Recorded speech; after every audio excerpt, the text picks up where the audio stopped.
باللہ من الشیطان الرجیم بسم اللہ الرحمن الرحیم۔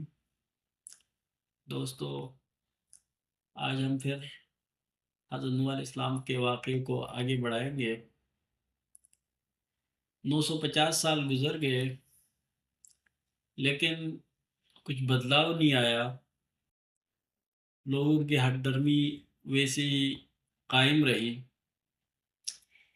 اور نوح علیہ السلام نے بھی اللہ کے حضور عرض کی، ربی انی مغلوب فانتصر، اے میرے رب میں مغلوب ہوں، میری مدد فرما۔ پھر اس کے بعد اللہ کا فیصلہ آ گیا اور حضرت نوح علیہ السلام کو اللہ تعالیٰ نے حکم دیا کہ کشتی بناؤ ہماری نگرانی میں۔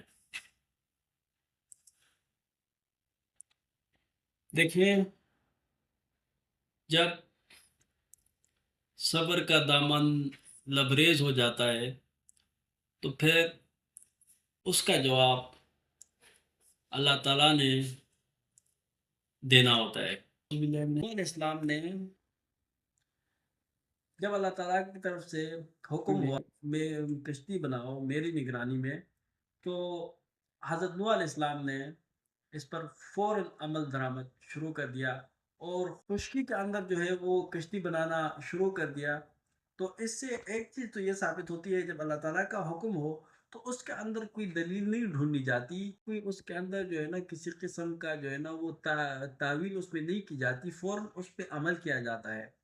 آج کے زمانے میں اگر ہم کوئی دین کی بات کریں یا کوئی راہ راست پہ آنے کی بات کریں تو اس کے اندر جو ہے ہزاروں باتیں جو ہے نا وہ کیڑے مکوڑے اس سے نکالے جاتے ہیں کہ جی یہ نہیں، یہ کیسا، وہ کیسا۔ تو یہاں سے یہ ثابت ہوا کہ اس کے اندر ہمارے لیے سبق ہے کہ اللہ تعالیٰ کا جب حکم ہو تو اس کے اندر عقل نہیں چلتی، اس پہ بھی فوراً عمل کیا جانا چاہیے۔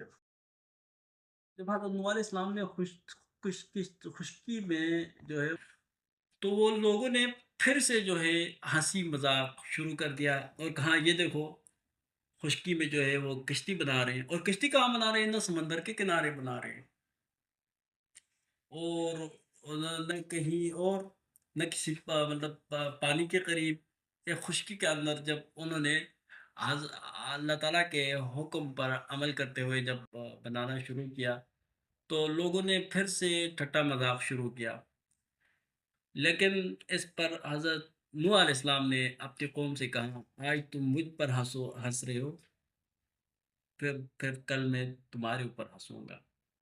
اور یہ عربی کا مقولہ بھی ہے، منزہ کزوئی کا، جو ہنستا ہے اس پہ ہنسا جاتا ہے۔ جو انسان ہنستا ہے دوسرے کے اوپر، پھر ایک دن ایسا بھی آتا ہے کہ جس انسان پہ ہنسا جاتا ہے وہ اسی پر ہنستا ہے، یہ بھی ہو جاتا ہے یہ۔ تو پھر اس کے بعد حضرت نوح علیہ السلام نے کشتی بنانا جو ہے وہ شروع کر دیا، اور پھر کشتی کیسے بنی، اس کتنی بڑی تھی، اور کون کون لوگ اس میں سوار ہوئے، یہ ساری باتیں ہم آنے والی قسط میں کریں گے۔ اب ہمارے